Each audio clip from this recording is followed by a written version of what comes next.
আলাইকুম প্রিয় দর্শক, আশা করি যে যেখানে বসে দেখছেন ভালো আছেন, সুস্থ আছেন। আমি হাসিনা আক্তার, টেবিল টকের পক্ষ থেকে সবাইকে স্বাগত জানাচ্ছি আমাদের আজকের অনুষ্ঠানে। প্রিয় দর্শক, খালেদা জিয়াকে নিয়ে এবং তারেক রহমানকে নিয়ে আসলে কি হচ্ছে পর্দার আড়ালে? আমরা তারেক রহমান দেশে আসতে পারবেন না বা ওনাকে কোনো পক্ষ নিয়ন্ত্রণ করছে, এমন কথা, এমন ধরনের স্ট্যাটাস দেওয়ার পরে আমরা দেখেছি যে চারদিকে আলোচনা শুরু হয়েছে যে কাকে কিভাবে কেন ওনাকে নিয়ন্ত্রণ করছে, কারা নিয়ন্ত্রণ করছে। সেই সাথে খালেদা জিয়ার অবস্থা গুরুতর এবং আমরা এমনও মাঝে মাঝে শুনতে পাচ্ছি যে ওনার কিছু একটা হয়ে গেছে, কিন্তু ওনার যদি কিছু একটা হয়ে যায় সেইখানে রাজনৈতিক প্রেক্ষাপট পরিবর্তন হয়ে যাবে এবং রাজনৈতিক প্রেক্ষাপট অলরেডি কি ধরনের পরিবর্তন হতে পারে সেরকমও কিছু ইঙ্গিত পাওয়া যাচ্ছে। সেসব বিষয় নিয়ে আমরা আজকে কথা বলবো। কথা বলার জন্য আমাদের সাথে উপস্থিত আছেন দেলোয়ার, কিন্তু অবসরপ্রাপ্ত দেলোয়ার হোসেন। আপনাকে স্বাগত জানাচ্ছি আমাদের আজকের অনুষ্ঠানে। ধন্যবাদ। আসসালামু আলাইকুম। আমি কুইক আপনার কাছে যদি একটু জানতে চাই যে এই যে কয়েকদিন থেকে যে আলোচনা, বিশেষ করে তারেক রহমানের স্ট্যাটাসের পরে আমরা দেখছি যে আলোচনা ঝড় উঠেছে, কারা কে ওনাকে নিয়ন্ত্রণ করছে, এবং আমরা মাঝে মাঝে শুনতে পাই খালেদা জিয়াকে নিয়ে এক ধরনের গুজব নাকি সত্যি। আপনার কাছে কোনো তথ্য আছে কিনা যে খালেদা জিয়া আছে কি নাই, এরকম প্রায় কথা উঠছে, তা আপনি কি মনে করেন? ধন্যবাদ আপনাকে। এটা অত্যন্ত স্পর্শকাতর বিষয়। তাই আমি প্রথম কথা হচ্ছে যে তারেক রহমান নিজে বিবৃতি দেওয়ার পরে আপনারা বলছেন যে উনি এরকম, এই তারেক রহমানের আশা নিয়ে তো আমি অনেকদিন আগে থেকেই বলছি যে উনি কেন আসছেন না। বিশেষ করে এখানে যে একটা পরিষ্কার ষড়যন্ত্র চলছে বেগম জিয়াকে নিয়ে, তারেক রহমানকে নিয়ে এবং দেশকে নিয়ে একটা ষড়যন্ত্র চলছে, সেটা অত্যন্ত পরিষ্কার। বর্তমানে দেশের অবস্থা ভালো না, যেরকম বেগম জিয়ার শারীরিক অবস্থা ভালো না। বেগম জিয়া, উনাকে লাইফ সাপোর্টে রাখা হয়েছে। তার, আমি ডাক্তার না, আমি চিকিৎসক না, আমি সহজ ভাষায় যেটা বুঝি যে ওনার লাইফ সাপোর্ট খুলে নিলে উনি মৃত হয়ে যাবেন, উনি বাঁচবেন না। তার মানে ওনাকে ক্লিনিক্যালি বা মেকানিক্যালি ওনাকে বাঁচিয়ে রাখা হয়েছে। সো যখনই ওনার লাইফ সাপোর্ট উঠে যাবে তখন হয়তো উনি বাঁচবেন না, কারণ নিজে বাঁচার ওনার কি বলে শরীরের যন্ত্রপাতি আর নিজে চলছে না। কিন্তু আসলে বিষয়টা তো এখানে অবাক হওয়ার কিছু নয়। বেগম জিয়ার যে অবস্থা, কিন্তু না, আপনার কাছে একটি জিনিস আগে জানতে চাই যে 21শে নভেম্বরের পরে আমরা এই ধরনের ঘটনা দেখলাম। এই মানে 21শে নভেম্বরে উনি জয়েন করলেন, সবার সাথে হেসে হেসে কথা বললেন, তারপরে এমন কি ঘটনা ঘটলো যে ওনার এত সিরিয়াস পজিশনে পড়ছেন? নাকি ওনার শরীর আগে থেকে খারাপ, যে কোনো মুহূর্তে? ওনার শরীর আগে থেকেই খারাপ ছিল। বিশেষ করে 21শে নভেম্বরে ওনাকে বিএনপির ভারতীয় কিছু নেতা, মূলত সালাউদ্দিন গংরা, ওনাকে 21শে নভেম্বরে রীতিমতো জোর করে 21শে নভেম্বরের অনুষ্ঠানে পাঠায়। সরকার 21শে নভেম্বরে দাওয়াত দিয়েছে, কিন্তু সেই দাওয়াতে তো কেউ যেতে বাধ্য না। বেগম জিয়ার যে চিকিৎসক, উনি সার্টিফাই করবেন যে বেগম জিয়া যেতে পারবেন কি পারবেন না। আমি যতটুকু শুনেছি জানি যে চিকিৎসক এতে রাজি ছিলেন না, তারেক রহমানও এতে রাজি ছিল না। কিন্তু বেগম জিয়াকে সালাউদ্দিন গংরা, এই ভারতের ষড়যন্ত্রকারীরা বেগম জিয়াকে রীতিমতো জোর করে বুস্টার ইনজেকশন দিয়ে 21শে নভেম্বরে পাঠানোর আগে ওনাকে পাঠান, এবং সেই ইনজেকশনের পাওয়ার এতই ছিল যে বেগম জিয়া গাড়ি থেকে নামতেও 15-20 মিনিট সময় লেগে গেছে। ওনাকে যখন স্টেজের যাওয়ার, বেগম জিয়ার নাম ঘোষণা করা হয় তার থেকে আরো 15-20 মিনিট পরে কিন্তু উনি স্টেজে গেছেন। ওনার শারীরিকভাবে এতটাই দুর্বল ছিলেন, সেখানে 21শে নভেম্বরে ওনার উপস্থিতিটা কি এতই জরুরি ছিল? জরুরি ছিল হচ্ছে ভারতীয়দের কারণে, ভারতীয় সালাউদ্দিন গংদের কারণে। কারণ ভারতীয় সালাউদ্দিন গংরা চাচ্ছে ফেব্রুয়ারি নির্বাচনের আগে যেই অল্প সময় আছে, এই অল্প সময়ের মাঝখানে যত দ্রুত বেগম জিয়াকে পৃথিবী থেকে বিদায় করা যায়, তত দ্রুত তারা একদিকে তারেক রহমানকে দেশে আসতে দিবে না, এবং তারেক রহমানও দেশে আসতে চাইছেন না। আমি একটু পরে ব্যাখ্যা করছি কেন। যেন এইখানে একটি বিকল্প নেতৃত্ব ঘোষণা করা যায়, যেন সালাউদ্দিনরা এখানে বিএনপির নেতৃত্ব গ্রহণ করতে পারে এবং ভারতের নির্দেশে সালাউদ্দিনরা যেন প্রধানমন্ত্রী হতে পারে। সালাউদ্দিনরা প্রধানমন্ত্রী হওয়া মানে হচ্ছে বাংলাদেশ শেষ। মানে সালাউদ্দিনরা বলতে সালাউদ্দিনরা বলছি কেন, সালাউদ্দিন তো ভারতের পকেটে বিএনপির উপরের লেভেলের নেতারা বহু বছর ধরেই। সেই জন্যই কিন্তু বেগম জিয়াকে মিথ্যা, কি বলে এটাকে, অরফানেজের মামলায় 2-2.5 কোটি টাকার মামলা, টাকা দিয়ে, এত ছোট 200-250 কোটি টাকা হলেও হতো, 2-2.5 কোটি টাকার এতিমদের টাকার মিথ্যা মামলা দিয়ে ওনাকে 2 বছরের জেলে রেখে ওইখানে বিষ প্রয়োগ করে ওনাকে পঙ্গু করে দিয়েছে, শেষ করে দিয়েছে। ওনাকে তো মেরে ফেলা হয়েছে আরো বহু বছর আগে। তখন কিন্তু বিএনপি ওই প্রথম কিছুদিন আদালতের সামনে লাফালাফি ছাড়া কিন্তু বিএনপি কিচ্ছু করে নাই। এই সালাউদ্দিন গংরা, ফখরুদ্দিন, এই আমির খসরু গংরা কিন্তু কিচ্ছু বলে নাই। এই 16 বছর কিন্তু আওয়ামী লীগের সাথে ভারতের সাথে তারা আপোষ করেই চলেছে। কারণ ভারতের পরিকল্পনাতেই বেগম জিয়াকে জেলে নেওয়া হয়েছে, বেগম জিয়াকে চিরতরে পৃথিবী থেকে সরিয়ে দেওয়ার জন্য। তার পরবর্তীতে জুলাই আগস্ট 2024-এর কারণে আল্লাহর রহমতে বেগম জিয়া দিনের আলো দেখতে পেরেছেন, উনি বেরিয়ে এসেছেন, কিন্তু উনাকে যতটুকু মেরে ফেলেছেন। সুতরাং এখানে অবাক হওয়ার কিছু নেই। এখন সরকার উনাকে বিশেষ গুরুত্বপূর্ণ ব্যক্তি ঘোষণা করছেন, এসএসএফ এবং পুলিশ এবং সকল বাহিনী হসপিটালের সামনে বা ক্লিনিকের সামনে জড়ো করছেন, তো উনার হায়াত বাড়ানোর জন্য না, উনার আয়ু তো বেড়ে যাবে না এসএসএফ নিয়োগ করলে। এখানে হচ্ছে মূলত বসাচ্ছেন যে যে কোনো একটা সংবাদ এলে যেন মব কন্ট্রোলের জন্য। তো এটা ছাড়া আর কোনো কারণ নাই। ওনাকে এই সময় এখন ওনাকে নাটকীয় বিশেষ গুরুত্বপূর্ণ ব্যক্তি ঘোষণা করে তো কোনো লাভ নাই। কিন্তু ভারত চাচ্ছে, আপনি দেখেন 21শে নভেম্বরের পরের দিন বেগম জিয়া হাসপাতালে ভর্তি হয়েছেন অসুস্থতা নিয়ে, কিন্তু এই 2 থেকে 3 ঘন্টা আগে এই গরু মোদি, চাওয়ালা মোদি, সে x.com এ সে স্ট্যাটাস দিয়েছে যে বেগম জিয়ার শারীরিক অসুস্থতা নিয়ে সে চিন্তিত। এতদিন কোথায় ছিল? যেই ভারত পিডিআরে ডিজি জেনারেল শাকিলকে মেরে ফেলার পরে যখন ভারত হত্যা করে এবং হাসিনা আওয়ামী লীগ মিলে হত্যা করে, যেটা আমি গত 5 বছরে বহুবার বলেছি, তদন্ত এখন স্পষ্ট প্রমাণিত হয়ে বেরিয়ে আসলো, যখন বলেছি যে কিভাবে এরা পরিকল্পনা করে সমস্ত বিশদ বলেছি, তখন বাংলাদেশ জানতো না যে জেনারেল শাকিলকে নির্মমভাবে হত্যা করা হয়েছে। তখন কিন্তু ভারতের এনডিটিভি সকালবেলায় হত্যার পরপরই ভারতীয় সংবাদ মাধ্যম কিন্তু জেনারেল শাকিলের হত্যার কথা বলে দেয় যে উনি বেঁচে নেই। সেখানে এখন এই মুহূর্তে হাসপাতালে এতদিন থাকার পরে মোদি এখন x.com এ গিয়ে কেন স্ট্যাটাস দিল বেগম জিয়ার শারীরিক অবস্থার কথা? তার মানে তাদের কাছে আরো নিশ্চিত কোনো খবর আছে যে হয়তো বেগম জিয়া নাই, ওনাকে মেশিন দিয়ে টিকিয়ে রাখা হয়েছে। আচ্ছা, এখন দ্বিতীয় অংশে আসি। তারেক রহমান কেন? তারেক রহমান 5ই আগস্টের পরে, আমি নিজে আমার লাইভে আগে বলেছি, যদিও কিছু আন্তর্জাতিক মিডিয়াতে সেনাবাহিনীকে জড়ানো হয়েছে যে সেনাবাহিনী এবং বাইরের দেশের কারণে তারেক রহমান জীবনের হুমকি আছে, ফিরতে পারছে না। সেনাবাহিনীর অংশটা সঠিক নয়, বিকজ যখনই আজকে থেকে 8-9 মাস আগে যখন সেনা প্রধানের সাথে মির্জা ফখরুলের গোপন বৈঠক হয় সেনা প্রধানের বাসায়, ঠিক তখনই আমি জানি যে বৈঠক হচ্ছে, এবং বৈঠকের পরপরই আমি জানি ওনাদের মাঝখানে কি আলোচনা হচ্ছে।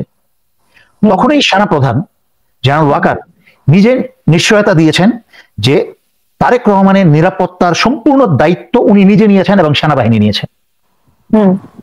আজকের থেকে সেই 9-10 মাস আগে এই একদম জেনারেল ওয়াকারের মুখের ওয়াদা যে তারেক রহমানের নিরাপত্তার দায়িত্ব সেনা প্রধানের এবং সেনাবাহিনীর, সুতরাং উনি নির্দ্বিধায় দেশে আসতে পারেন। তারপরও আমি নিজে থেকেও কয়েকবার বিভিন্ন মাধ্যমে নক করেছি, যোগাযোগ করেছি যে আপনার উচিত 26শে মার্চে ফেরত আসা। উনি আসেন নাই। ওনাকে আরো তরফ থেকে অনেক অনুরোধ করা হয় আসার জন্য, উনি আসেন নাই। এখানে কয়েকটা বিষয় আছে। প্রথম কথা হচ্ছে, ভারত এবং সালাউদ্দিন গংরা চাচ্ছে না উনি আসুক।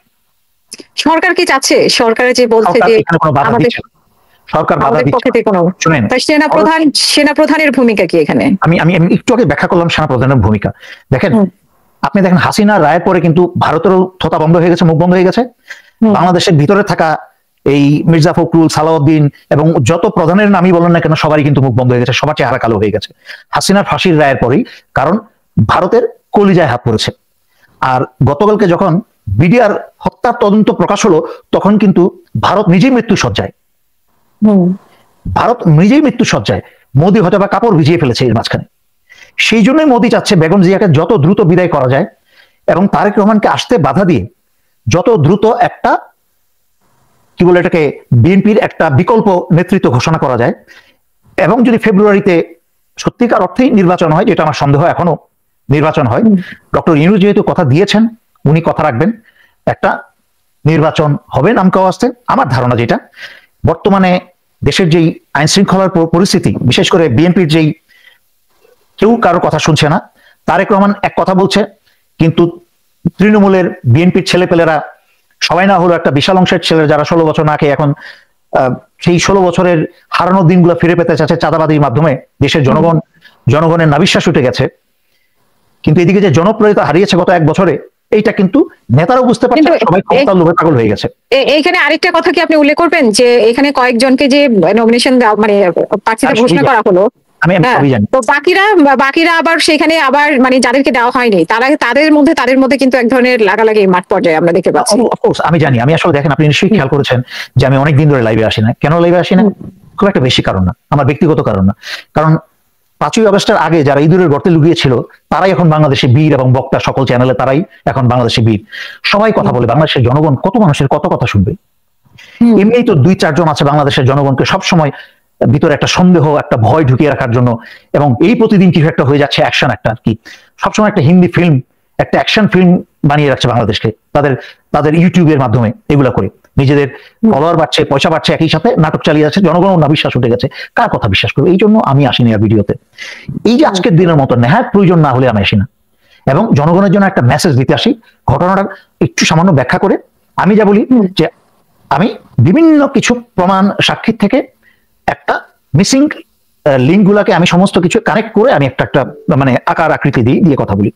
আচ্ছা, আপনি মাঝখানে যদি ব্যাখ্যা করি তারেক রহমানের বিষয়টা বারবার প্রশ্ন করলে আমি আসলে আপনার কাছে আমি মানে আপনার কাছে দুটি বিষয়ে জানতে চাই। এক হচ্ছে যে তারেক রহমানের হঠাৎ করে এরকম স্ট্যাটাসের কারণ কি? এতদিন আমরা শুনেছি যে বিভিন্ন নেতাই বলছিলেন, মানে বিএনপির বড় নেতারাই বলছিলেন উনি অমুক মাসে আসবেন, তমুক মাসে আসবেন, এরকম মাস উল্লেখ করে বলছিল। এই একটি বিষয়। তো হঠাৎ করে উনি স্ট্যাটাস কেন দিলেন এবং এইটা কতটা প্রভাব পড়বে বাংলাদেশের রাজনীতিতে, এটি একটি বিষয়। আর হচ্ছে সেকেন্ড বিষয় হচ্ছে যে বিডিআর হত্যার যে রায় ঘোষণা করা হয়েছে, মানে রায় না, সরি, তদন্ত কমিশনের রিপোর্ট দেওয়া হয়েছে, সেই রিপোর্টে আসলে মানে আমরা আশা করছিলাম যে এরকম রিপোর্ট দিতে পারবে না, এরকম তদন্ত কমিশনও প্রভাবিত হবে। তো এই রিপোর্টটা হঠাৎ করে বা একটা সাথে একটা সম্পর্কিত কিনা, এই যে খালেদা যে অসুস্থ, তারেক রহমান স্ট্যাটাস দিল, তারপরে বিডিআর হত্যার রিপোর্টটা দিল, আপনার কাছে এই দুটো বিষয়ে আমি জানতে চাই যে আর সম্পর্কিত কিনা। আচ্ছা, আমি জাস্ট দ্রুত শেষ করে দিই। আমি চাই না অনুষ্ঠান লম্বা হোক, মানুষ লম্বা অনুষ্ঠান দেখতে পছন্দ করে না, আর আমিও করতে চাই না। প্রথম কথা, বারবার যেটা বলতে গিয়ে থেমে যাচ্ছিলাম, তারেক রহমান ব্রিটিশ নাগরিকত্ব, উনি বহু কষ্ট করে বাংলাদেশ থেকে পালিয়ে গিয়ে বহু কষ্ট করে কিন্তু ব্রিটিশ সিটিজেনশিপ পেয়েছেন। এটা যারা অন্য দেশে যান, বিশেষ করে এরকম রাজনৈতিক আশ্রয়ে, তারা জানেন এটা কতটুকু কঠিন বিষয়। এবং তারেক রহমানের জন্য বাংলাদেশে এসে রাজনীতিতে অংশগ্রহণ করা, নির্বাচনে অংশগ্রহণ করা মানে হচ্ছে প্রধানমন্ত্রী হয়তো অনেক পরের কথা, দূরের কথা, নির্বাচনে অংশগ্রহণ করতে হলেই ব্রিটিশ নাগরিকত্বকে প্রত্যাখ্যান করে তারপরে আসতে হবে। এটা তারেক রহমানের জন্য একটা শাখের করাত। উনি এই জন্য নাগরিকত্ব ছাড়তে চাচ্ছেন না, উনি দেশেও আসতে চাচ্ছেন না, কারণ এটা ওনার জন্য উভয় সংকট, এটা বুঝতে হবে। কারণ আমি ওনাকে একতরফা দোষ দিচ্ছি না, এখানে যেটা বাস্তবতা সেটা তুলে ধরছি। উনি যদি নাগরিকত্ব ছেড়ে আসেন, এটা তো এমন বিষয় না যে পাসপোর্টটা বন্ধ করে রেখে আসলো ব্রিটিশ সরকারের কাছে। এটাকে প্রত্যাখ্যান করা মানে হচ্ছে আবার সে আর কোনো ব্রিটিশ নাগরিকত্ব, সকল সুযোগ সুবিধা, আইনগত এবং নাগরিকত্ব যত অধিকার সবকিছু হারিয়ে উনি বাংলাদেশে আসবেন। আর বাংলাদেশের বর্তমান যে অবস্থা, একটা পাগলও বুঝে, যার কোনো ব্যাকআপ নাই, যার কোনো অন্য দেশের নাগরিকত্ব নাই, যার ব্রিটিশ বা আমেরিকান সরকারের মতো, বিশেষ করে ব্রিটিশ সরকার যে যাকে প্রোটেকশন দেওয়ার মতো, যে আমার কেন নাগরিককে তোমার হ্যারাস করছো, কেন জেলে বললা বা কি হলো, যখন তারেক রহমানকে নিয়ে কথা বলার কেউ না থাকবে, তখন একটা ভয়ঙ্কর অবস্থায়, ভীষণ অসহায় অবস্থায়। তারেক রহমানের ভাই নেই, বেঁচে থাকলেও কিছু হতো না। তারপরে বলছি, বেগম জিয়া আপনি ধরে নেন বেসিক্যালি উনি ক্লিনিক্যালি ডেড। উনি চিকিৎসা জ্ঞানে যেটাকে বলে ক্লিনিক্যালি ডেড, উনি কিন্তু ক্লিনিক্যালি ডেড। তার মানে তারেক রহমানের মাও নেই, উনি কিন্তু এখন সম্পূর্ণ এতিম। সুতরাং উনি ব্রিটিশ পাসপোর্ট হস্তান্তর মানে কি বলে বাতিল ঘোষণা করে বাংলাদেশে আসা মানে হচ্ছে সমুদ্রের মাঝখানে ঝাঁপ দেওয়া, সাঁতার না জেনে। আর উনি তো রাজনৈতিক ভাবে শক্তিশালী না।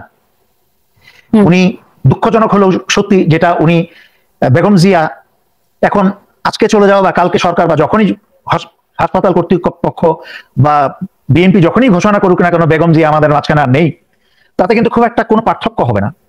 কারণ ইতিমধ্যে মানুষ ধরে নিয়েছে যে উনি আর বাঁচবেন না। কারণ উনি কিন্তু নেত্রী না এখন, উনি কিন্তু বিএনপি চালান না এখন, উনি কিন্তু বেগম জিয়া হচ্ছে একটা বাংলাদেশের একটা প্রতীকে পরিণত হয়েছেন। সুতরাং বাংলাদেশের জনগণ কিন্তু বেগম জিয়াকে একটা প্রতীক হিসেবে দেখছেন, যেটা শহীদ জিয়া রহমান ছিলেন বা এখনো আছেন মৃত্যুর পরও শহীদ হয়ে একটা প্রতীক। বেগম জিয়াও কিন্তু এই অবস্থায় একটা প্রতীক। কিন্তু দুঃখজনক ভাবে হলেও সত্যি, তারেক রহমান কিন্তু কোনো প্রতীক হননি, উনি কোনো প্রতীকে এখনো পরিণত হননি। সুতরাং উনি শুধুমাত্র একটা রাজনৈতিক ব্যক্তি। এই অবস্থায় পাসপোর্ট বিসর্জন দিয়ে উনি আমও হারাবেন, ছালও হারাবেন। কিন্তু পাসপোর্ট শুধুমাত্র পাসপোর্টের জন্য উনি আসছেন না, নাকি ওনার পেছনে যেটা অনেক কিছু আছে। আমি আননেসেসারি, উনি এমনি বিপদে আছে, আননেসেসারি উনাকে আমি আর লজ্জা দিয়ে আর ছোট করে কথা বলতে চাই না। উনি এমনিতেই অনেক বিপদে আছেন। উনি তো বলেছে যে বলতে সীমাবদ্ধতা, মানে উনি যে বলতে কেন, আমি যদি ওনার যদি সত্যি শোনেন, আমি তো আবার ঠোঁটকাটা, আমাকে যারা চেনে আমি তো ঠোঁটকাটা, নোংরা কথা বলি না, গালিগালাজ করি না, বা সত্যি কথা বলতে দ্বিধা করি না। উনি আজকে বাংলাদেশে আজকে যদি উনার ভিতরে নেতৃত্বের সেই গুণাবলী থাকতো, উনার বাবা 10%ও থাকতো, আজকে ঠাস ঠাস করে মানুষের মুখের উপর উনার সব সত্যি বলে দিতেন। কেন আসতে পারছেন না? উনি কেন জনগণকে বলবেন সীমাবদ্ধতা আছে? যেই নেতা জনগণের সামনে ওনার সীমাবদ্ধতার কথা বলতে পারে না, সেই নেতা তো জনগণের নেতা হওয়ার যোগ্য না। যতই তেল মারেন, বালতি ভরে ভরে তেল মারেন, যদি বিএনপি ক্ষমতায় চলে আসে, উনি যদি প্রধানমন্ত্রী হয়ে যায়, তাহলে তো তেল মারতে হবে। আমি তো সেই টাইপের লোক না, আমি তো ধান্দাবাজ আর বাটপার কিসিমের লোক না। যারা এখনো হাসিনার সময় মুখ বন্ধ রেখেছিল 16 বছর, 5 ওয়াক্ত নামাজ পড়ে কপালে দাগ ফেলে দিয়েছে, হাসিনার বিরুদ্ধে কথা বলে নাই, হয়তো আর সুনামও করে নাই, যারা বেশি ভালো মানুষ মুখ বন্ধ রেখেছে। যারা অন্যায়ের প্রতিবাদ করে নাই, এরাও শয়তান। যে মুখ বন্ধ রাখুক তাতে কোনো অসুবিধা নেই, এরাও শয়তান, উন্মুক্ত শয়তান। তারেক রহমানের সময়ও যারা সত্য কথা বলে না, আশায় বসে আছে যে তারেক রহমান ক্ষমতায় আসলে তারাও কিছু ভাগা পাবে, অংশ পাবে, ওই আবার ভাগাভাগি করে খাওয়ার যুগ। আবার এই জাতির ভাগ্যকে নিয়ে ভাগাভাগি চলবে, এই বাংলাদেশের ছোট্ট ম্যাপটাকে নিয়ে আবার ছিনিমিনি ভাগাভাগি চলবে। এই শুধু বদল হবে, শুধু নাম আওয়ামী লীগ আর বিএনপি, কিন্তু এই জাতির ভাগ্যের কোনো পরিবর্তন হবে না। আমি তো বুঝি না, আমি কিছু বুঝি বাট পুরোপুরি বুঝি না, যেহেতু ডক্টর মোহাম্মদ ইউনূস রাজনীতি বুঝেন না। প্রথমে উনার অনেক মিস্টেকের কারণে কিন্তু এই ফেব্রুয়ারির নির্বাচনের কথা দিয়ে ফেলেছেন। আদারওয়াইজ এই ফেব্রুয়ারিতে নির্বাচনের কথা দেওয়াটাই ছিল উনার অনেক বড় বড় ভুলের মাঝখানে একটা। এই দেশে আগামী 2-3 বছরে কমসে কম নির্বাচন হওয়া এই দেশের জন্য একটা আত্মহত্যা, এই জাতির জন্য একটা আত্মহত্যা।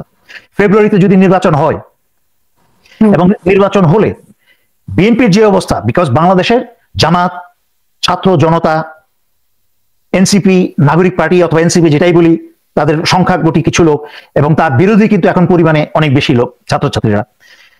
তারা যেমন আমি দেখলাম, আজকেই খেয়াল করলাম, কি বলে এটাকে, ইউপি আপ বাংলাদেশ, তো আপ বাংলাদেশের মতো অনেক ছাত্র তারা নিবন্ধিত হয়নি, বাট বড় বড় দল যাদেরও দাবি দেওয়া আছে, অধিকার আছে এবং তাদেরও অনুসারী আছে, তো তারা চাইবে একটা সুষ্ঠু নির্বাচন। কিন্তু যখন দেখবে বিএনপি কোন ঠাসায় পড়েছে এবং প্রশাসনের, যেহেতু আওয়ামী লীগের রেখে যাওয়া অনেক পুলিশ এবং প্রশাসনের লোক 100% রয়ে গেছে সিভিল প্রশাসনে, তারাও চাইবে বিএনপিকে একটা সুবিধা দিতে। তারা কিন্তু ইতিমধ্যে বিএনপিকে তেল মারতে শুরু করেছে। তারা ইতিমধ্যে ধরেই নিয়েছে তারেক রহমান প্রধানমন্ত্রী অথবা সালাউদ্দিন এই জন্য শেষে এসে হাওয়া। বেগম জিয়া যখন মৃত্যুর সন্ধিক্ষণে, মৃত্যু বাঁচবেন কি বাঁচবেন না, তখন সালাউদ্দিন নিজের ঘোষণাটাকে পরিষ্কার করছে যে আমি কিন্তু প্রধানমন্ত্রী হতে যাচ্ছি। তারেক রহমানের কোনো ক্ষমতাও নাই সালাউদ্দিনকে বরখাস্ত করার বা সরানোর, কারণ এই সালাউদ্দিন দেশ চালাচ্ছে। বাকি না তারা কেন কম্পিটিশন আসছে না সালাউদ্দিনের সাথে? তারা আসছে না কারণ সবার কাছেই ভারতীয় হানি ট্র্যাপ অথবা মানি ট্র্যাপ সবাই ধরা।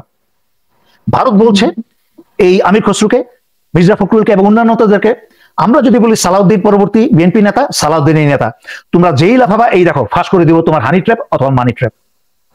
এই হচ্ছে বিএনপির অবস্থা। আমি বহু বছর ধরে এই কথাগুলো বলছি। আমাকে এক সময় লাইন ধরে বিএনপির ছেলেপেলেরা গালিগালাজ করতো, এখন কিন্তু বিএনপির ছেলেপেলেরা গালিগালাজ করে না। তাহলে কি বিএনপি খালেদা তারেক রহমানের শত্রু, মানে বিএনপিতেই তারেক রহমানের শত্রু? আপনার অনুষ্ঠানে বলেছি, ঘরের শত্রু যখন হয় বিভীষণ, তখন তারেক রহমানের এবং বিএনপিকে ধ্বংস করার জন্য অন্য লোকের দরকার নাই, এই বিএনপির উপরের লেভেলের নেতারাই যথেষ্ট।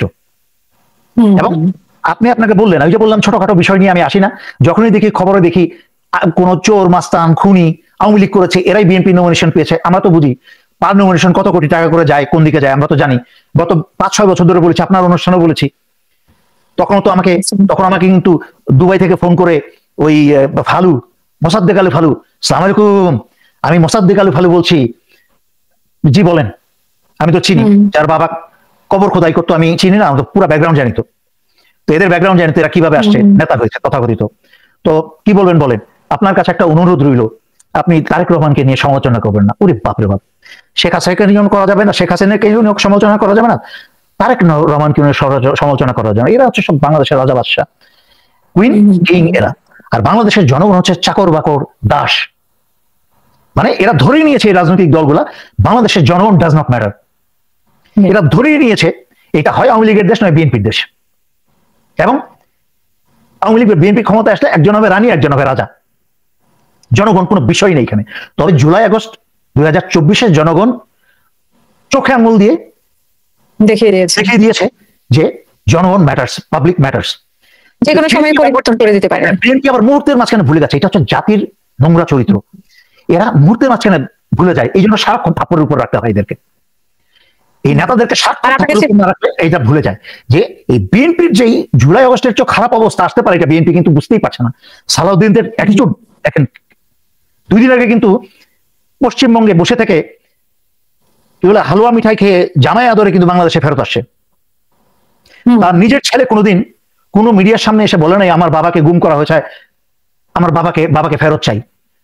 মায়ের ডাক, হাসিনা তো দূরের কথা, মায়ের ডাকের কাছে পর্যন্ত যায় নাই, যে সংস্থা আছে সংগঠন তাদের কাছেও যায় নাই আমার বাবাকে ফেরত চাই।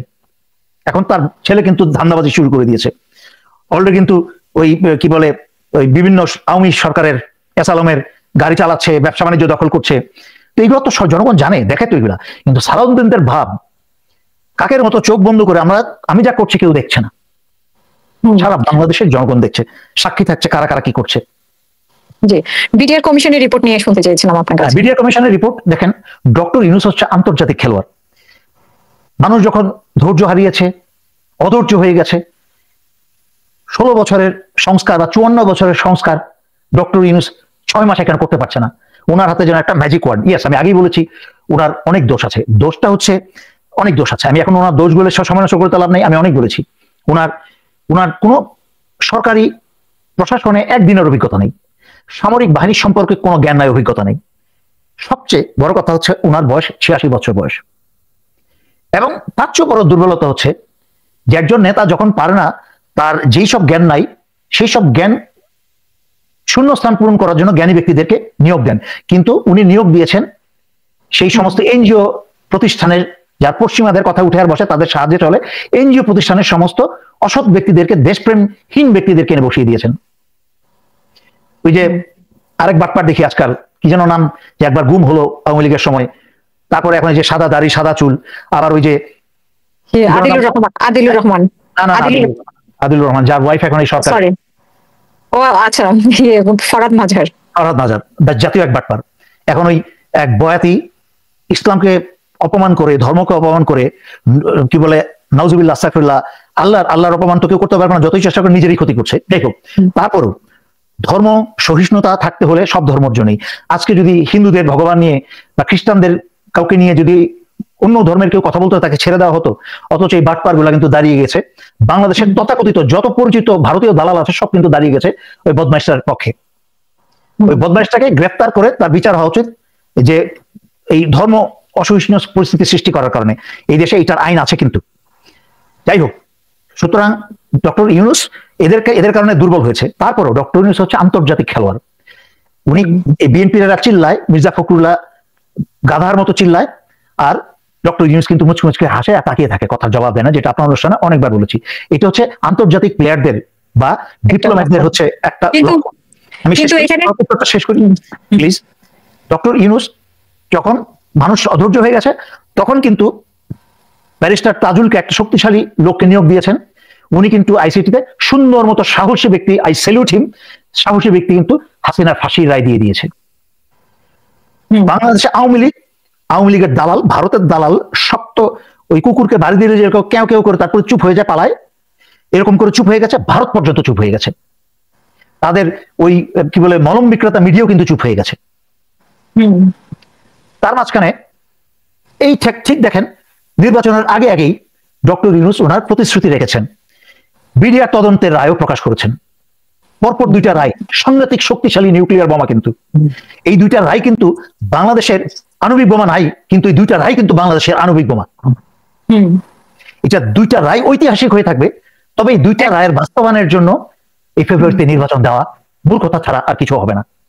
এবং আমার ধারণা, যেটা জনগণের চাপে, এই কথাটা শেষ করি তাহলে পরিষ্কার হবে জনগণের কাছে, জনগণের সজাগ দৃষ্টিতে বিএনপি ভোট হারানো দেখে বিএনপি ব্যালট বক্স নির্বাচন কেন্দ্রের থেকে তুলে নিয়ে বাড়িতে চলে যাবে, মনে করবে হাসিনার মতো বাড়িতে বসে ভোট দিয়ে ক্ষমতায় আসবে, কোনো ব্যাপার না।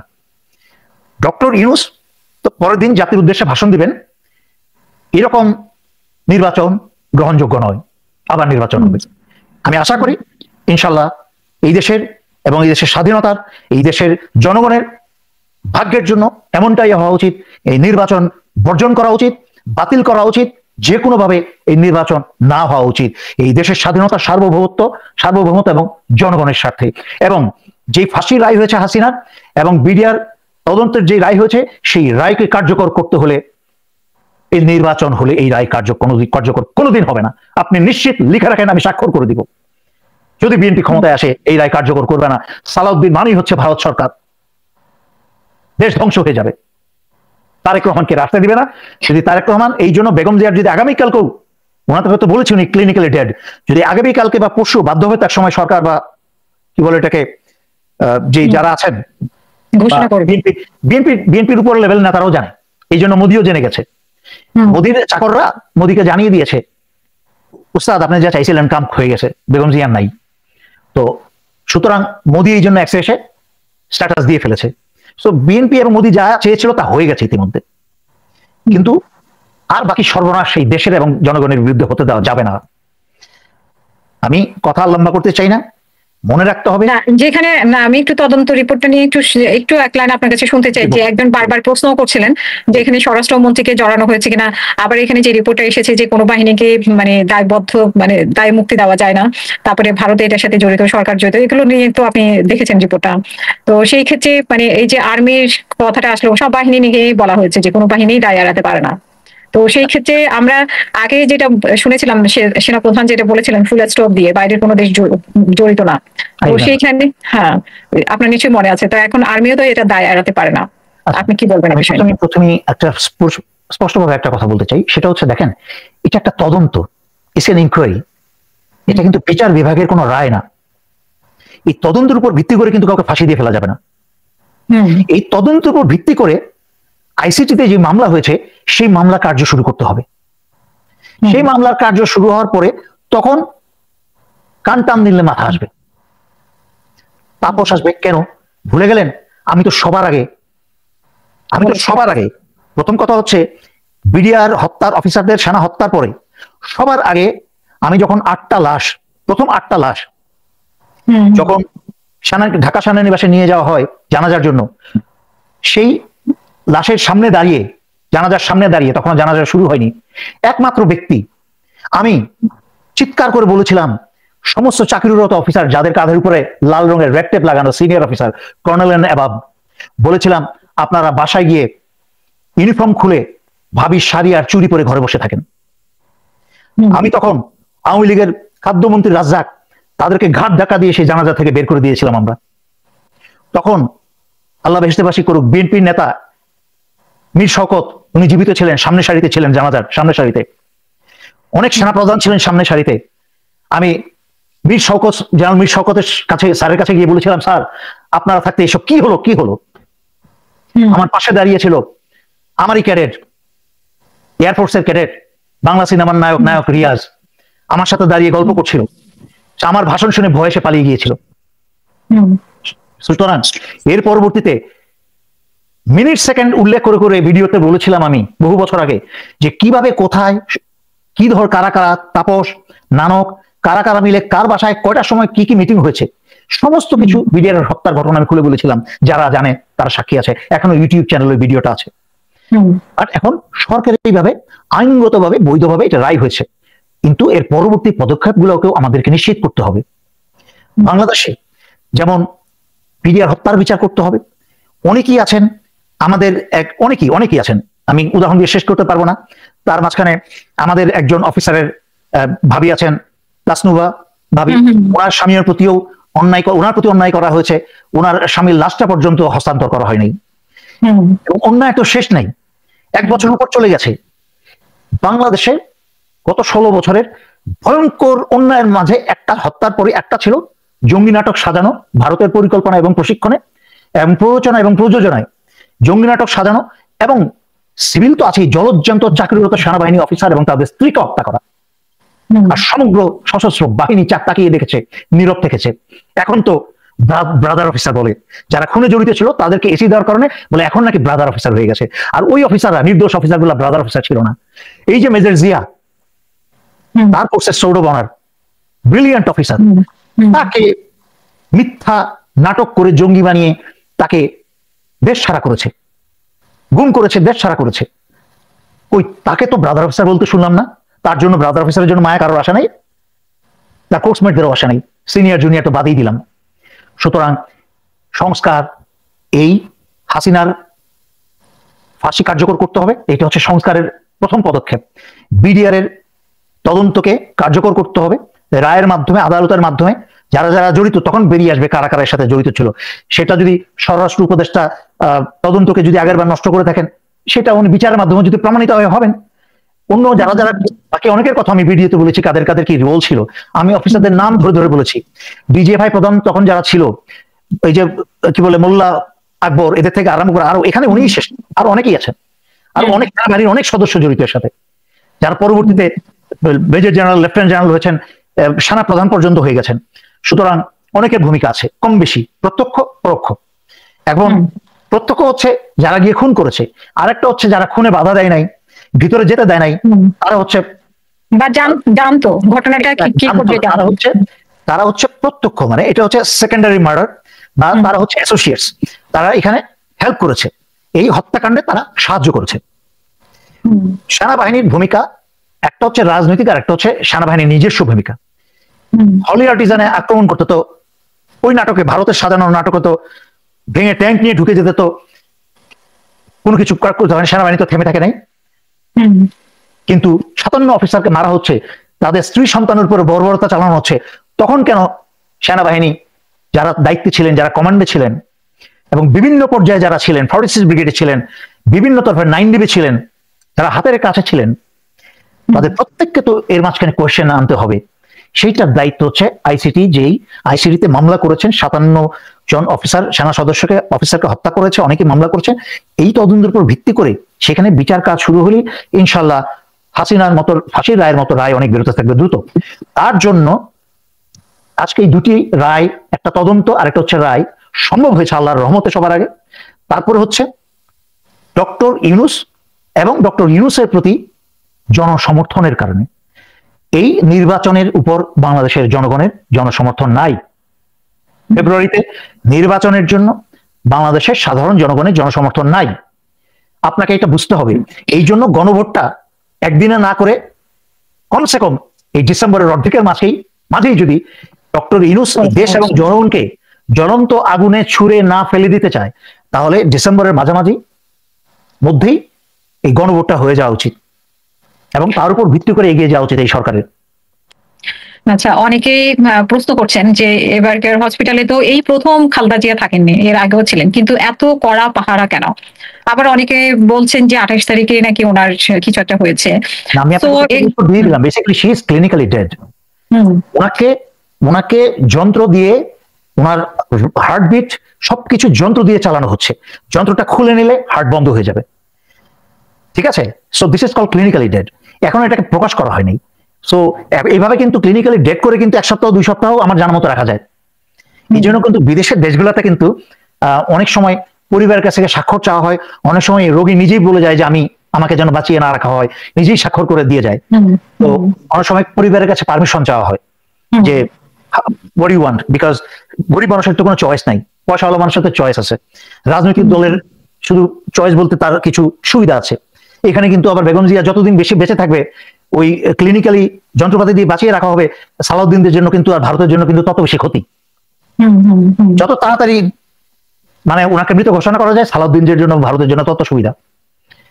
আমার তো ধারণা বেগম জিয়ার মৃত ঘোষণা করা হলেও তারেক রহমান তারপর আসতে পারবে, নিজের মায়ের জানাজাতে অংশগ্রহণ করতে দেবে না এই বিএনপি সালাউদ্দিনরা। আমার সবচেয়ে আশ্চর্য, দুঃখ, কষ্ট কোথায় লাগে জানেন?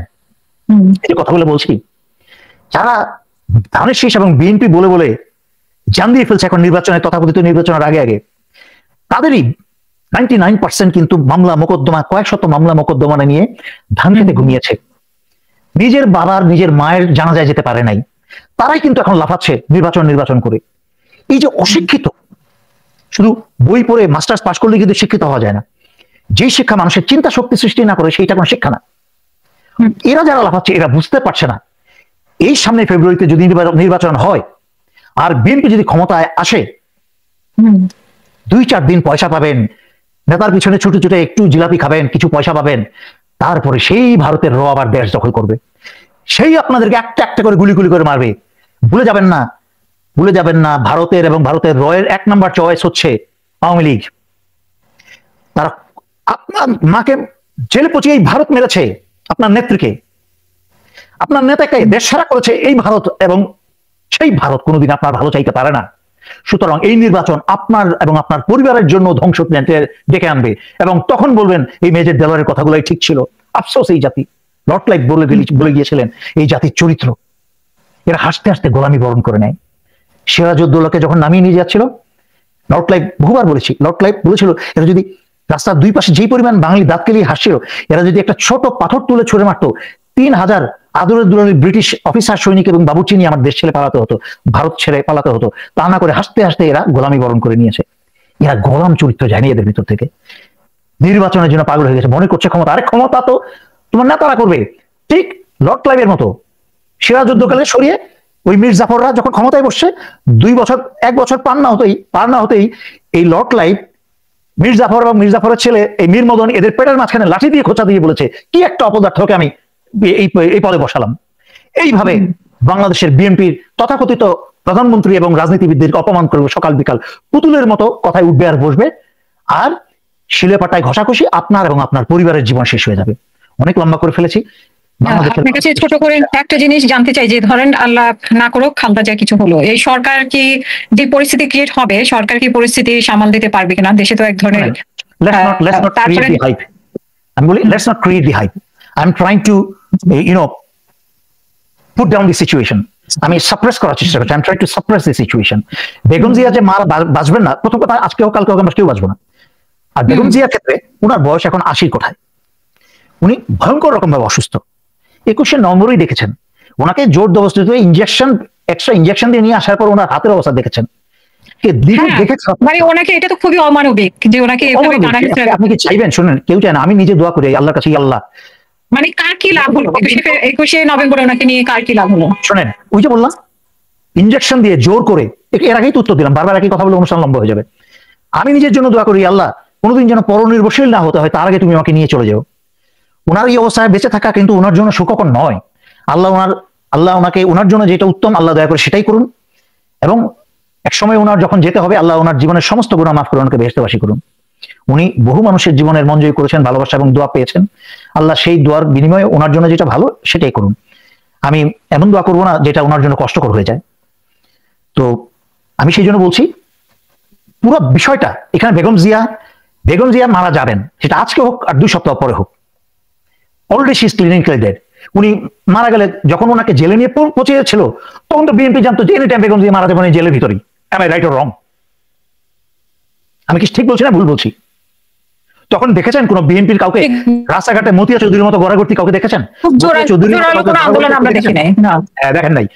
আজকে যদি স্বৈরাচারী শেখ হাসিনাকে এরকম বেগম জিয়ার মতো 2 বছর একটা মিথ্যা মামলা নিয়ে জেলে ভরতো, পুরা কাশিমপুর কারাগার বা যেই কারাগারই হোক আওয়ামী লীগরা আগুন দিয়ে জ্বালিয়ে ফেলতো। বিএনপির নেতারা রাত্রেবেলা আওয়ামী লীগের নেতাদের সাথে ড্রিঙ্ক করেছে আর বলেছে চিয়ার্স, আর ধান খেতে ঘুমিয়েছে বিএনপির বোকা, ওই মূর্খ, ওই তৃণমূলের বোকাগুলা, ছেলে মেয়েগুলা নেতাদের জন্য জীবন দিয়ে দেয়, সারা জীবন এরা কর্মী থাকে, এরকম ফলে কিছু জোটে না, জুটাও জোটে না এক সময়। আপনি বোধহয় আমাদের সাথে যুক্ত হওয়ার জন্য থ্যাংক ইউ ভেরি মাচ। আমরা আরো বিস্তারিত আলোচনা করবো এটা নিয়ে। আপনাকে অসংখ্য ধন্যবাদ, এবং প্রিয় দর্শক যারা দেখছিলেন তাদেরকে ধন্যবাদ আমাদের সাথে এতক্ষণ থাকার জন্য। এবং সবাই খালদা জিয়ার জন্য দোয়া করবেন, সেটাও তাড়াতাড়ি সুস্থ দেন। আপনাকে অসংখ্য ধন্যবাদ। ধন্যবাদ। আসসালামু আলাইকুম।